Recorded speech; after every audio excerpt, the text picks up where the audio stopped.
Middle east లో ఉద్రిక్తతల వేళ Iran కీలక ప్రకటన చేసి ప్రపంచానికి ఊపిరి పీల్చుకునేలా చేసింది. హార్ముజ్ జలసంధిని పూర్తిగా తెరిచినట్లు ఇరాన్ ప్రకటించింది. అన్ని వాణిజ్య నౌకల రాకపోకలకు అనుమతించనున్నట్లు ఇరాన్ విదేశాంగ మంత్రి అబ్బాస్ అర్గాజీ ప్రకటించారు.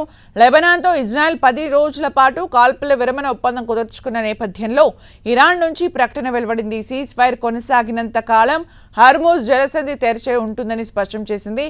అమెరికా అధ్యక్షుడు ట్రంప్ కూడా హార్ముజ్ జలసంధిని తెరిచినట్లు ట్రూత్ సోషల్ మీడియాలో పోస్ట్ చేశారు. గత కొన్ని రోజులుగా అమెరికా, ఇజ్రాయెల్, ఇరాన్ మధ్య యుద్ధ వాతావరణంతో హార్ముజ్ జలసంధి దగ్గర ఉద్రిక్త పరిస్థితులు ఏర్పడ్డాయి. యుద్ధం కారణంగా హార్ముజ్ జలసంధి దగ్గర ఇరాన్ ఇతర దేశాలకు చెందిన నౌకల రాకపోకలపై నిషేధం విధించింది. దీంతో ప్రపంచవ్యాప్తంగా పలు దేశాలకు, ముఖ్యంగా తూర్పు ఆసియా దేశాలకు చమురు రవాణా సరిగ్గా జరగక తీవ్ర ఇబ్బందులు ఎదుర్కొన్నాయి. కొన్ని దేశాల్లో చమురు, గ్యాస్ సంక్షోభం తలెత్తింది. దీని ఎఫెక్ట్తో నిత్యావసర సరుకుల ధరలు చుక్కలేనంటాయి. భారత్ పైనే ప్రభావం పడింది. ఇప్పుడు స్ట్రెయిట్ ఆఫ్ హార్ముజ్ వద్ద ఆంక్షల్ని ఎత్తివేయడంతో ఈ జలసంధి నుంచి వాణిజ్య నౌకల రాకపోకలు పునరుద్ధరణ జరగనుంది.